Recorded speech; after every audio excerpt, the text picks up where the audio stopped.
Ibinahagi ni Senator Bato de la Rosa ang kanyang naging assessment at inisyal na rekomendasyon kaugnay ng kakatapos na imbestigasyon ng kanyang committee, ang Senate Committee on Public Order and Dangerous Drugs, tungkol sa mga kasong paglabag sa karapatan ng mga minor de edad na miyembro ng SBSI.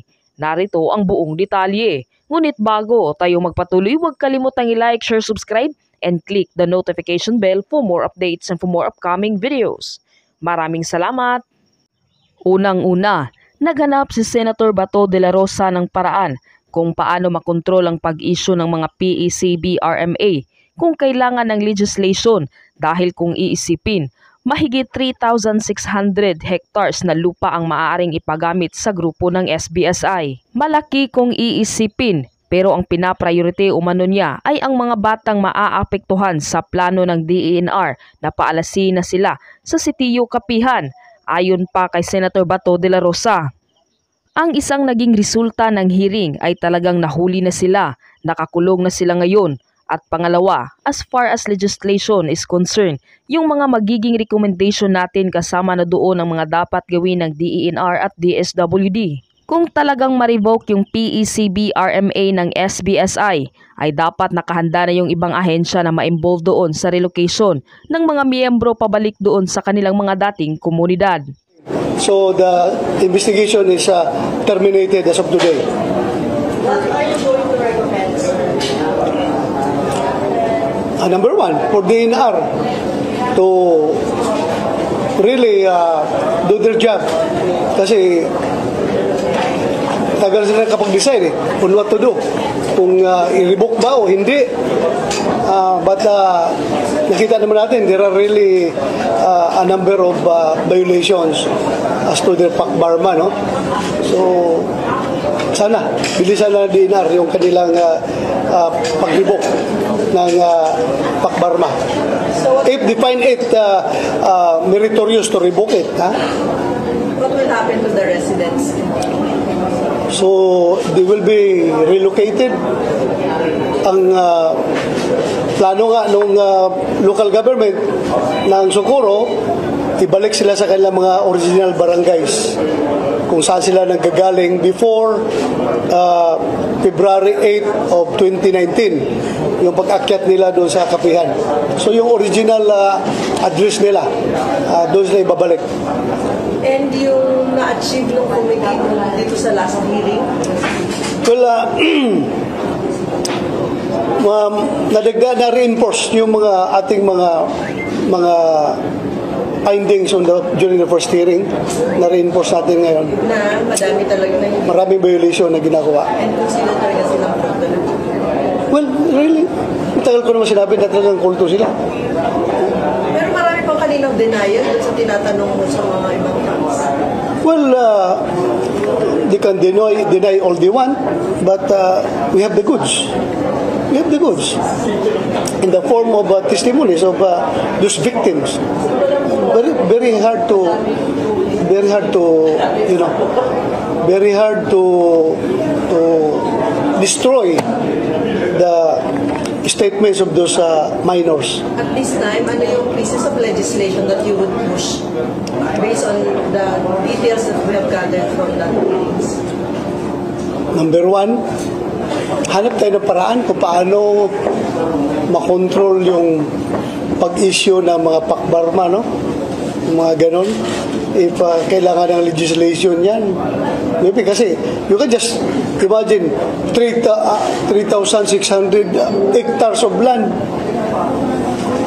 ipagamit doon sa isang grupo.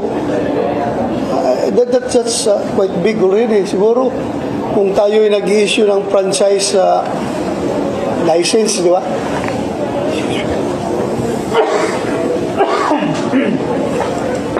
Baka pwede na rin idaan sa ganung proseso, but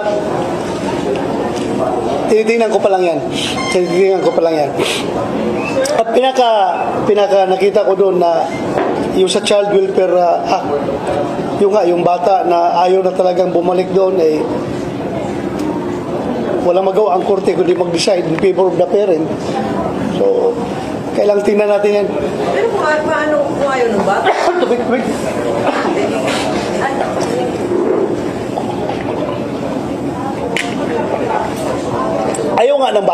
So,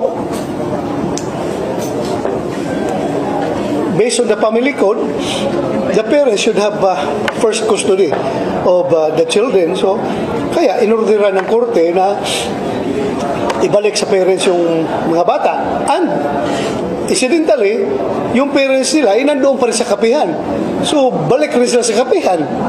So, isa yun sa dapat tingnan natin.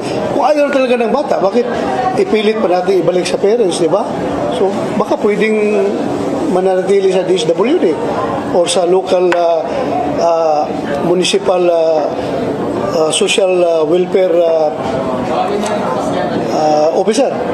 Last one po, kasi sinabi ba ng DNR, ilan yung may PAC-BARMA ngayon na organization? Wala. Ako, nakalimutan ko. Parang sinabi nila eh. Marami yun, marami. Iba, di ba? Marami yun. Alam ko. Hindi ko lang nakuha yung number. Pero sa kuwan pa lang, sa Socorro alone, merong 2 na dyan. Pero dalawang identified ha. Yung isa, hindi ko pala natanong yung about bayanihan, yung investigation na ginawa ng NBI, PNP at DNR doon. Kalimutan ko itanong. But anyway, Delete ka na lang sa mag-coordinate lang ako sa kanila, mag-follow up na lang ako. Sir, sorry, clarification lang. Yung sa status ng mga bata, yung mga child bride, ano specifically magiging recommendation sa DSWD? Paano sila i-assist considering na yung marami sa kanila naniniwala pa rin yung parents nila senior area. At the same time, yung mga minor rights, ganun din, pilit pa rin sa You know, the root of everything is yung PAC-BARMA. Kung ma-revoke na yung PAC-BARMA, so naturally they will be relocated. At ang relocation nila is babalik sa mga kanya-kanyang barangays. So pag babalik sila doon napapasok ang DSWD para sa kanilang reintegration program kung saan pangalagaan na yung mga bata. Siguro hindi ko masabi de-radicalization, kundi ano ba yan? I cannot formulate the word. So, Ano ba? paano yung counseling? Kasi Counseling, ha? daily counseling.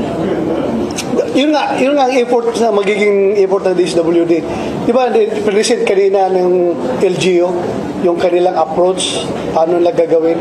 So, pag nandun na sa mga barangay, na relocate na back to their barangays, doon na papasok yung DSWD. Para sa counseling effort. Yung intervention, ha? Psychological intervention daw. Psychological intervention of both children and the parents. Maybe, kung makita lang ng parents, kinakailangan, isama pa rin. Isama yung parents. Sir, kapag matutuloy po yung revocation ng PAC-BARMA ng Socorro, worst case scenario is i-evict sila dun sa community. Ganun talaga mangyayari. What if they refuse, sir? That's another problem that the government has to prepare. Apparently, malalim po yung indoctrination sa kanila ng kanilang leader. So, kailangan one step ahead ang gobyerno dyan. Di ba? So, anyway, nag-meeting naman daw, nag-uusap na yung interagency task force ng gobyerno to address the kapihan na issue. So, may mga plano na sila. Bawat ahensya may sariling plano na. Lalo na yung PNP for public order. Sigurado yan kung magmamatigasan yan na ayaw magpa-evict doon, ayaw magpa-relocate. So, may ang tawag yan, may resistance, then the police has to come in. Sir, sorry, clarification. Wala bang authority ang committee to recommend na halimbawa kasuhan din pati mga magulang or relatives sa nag-experience sa mga bata? Titingnan natin yan sa aming magiging committee report. Titingnan natin yan. But it's important yung mga primary suspects talaga ay yun na. May warrant of arrest na nakalabas. Tapos sir, ang committee report, kailan yung target ilabas? Dami namin committee report na nakabinbin pa. Oh. Puta na, hindi na pumapayat na yung aking aking legis, pumapayat na sa walang tulog, kay puro na lang committee report. But, sige lang, on this one, very important ito. Very important talagang unahin natin ito. Ha? Unahin natin ito. Sir, before, hindi mo pinapressure si ma'am. Before Christmas pa Kaya. Kailangan natin yan dahil para yung DNR rin pumilo sila. Kailangan. Sir, yung sinasabi niyong relocation, parang one way of saying, dinidisband na yung Socorro. Para stop na yung kanilang mga practices. Parang gano'n. Isa yan sa mga diskarte. Isa yan sa diskarte. Parang gano'n. But we cannot stop them from their belief. They have the right to believe in what they want to believe. But then again, one way of intervention niya ng gobyerno, instead of relocating them in one place wherein sila pa rin magsama-sama doon at organize pa rin sila so magpapatuloy yung kulto nila. So, plano ng LGU is ibalik sa gobyerno sa kanilang barangay. Yung kanilang previous barangays. So, hindi sila isang grupo lang, di ba? Nakuha mo yung plano na yun. Sir, how do you look at all these revelations? Especially mga police, mga, ayan, part of Soldiers of God. Then, paano sila nagbibigay ng awang tinatanong na talagang very adamant. Yung ano na talaga sila. Well, apparently, wala na yung discipline na naitulong ng organization sa kanila. Well, mas nag-prevail yung indoctrination ng kulto over the training that they received when they were policemen. Pagpasok na sa PNP. Mas nag-prevail yung indoctrination. Isipin mo, kausapin ka ng chairman, na senador, na dating chief PNP mo, kaya tanong mo, puro denial ka, at halata naman talaga na yung denial niya is a lie. Ha? Pero talaga nag-prevail yung kanilang pagmamahal sa kanilang kulto. So what does it tell? It tells us that mas mabigat ang indoctrination ng kulto Kaysa sa PNP. kaysa PNP.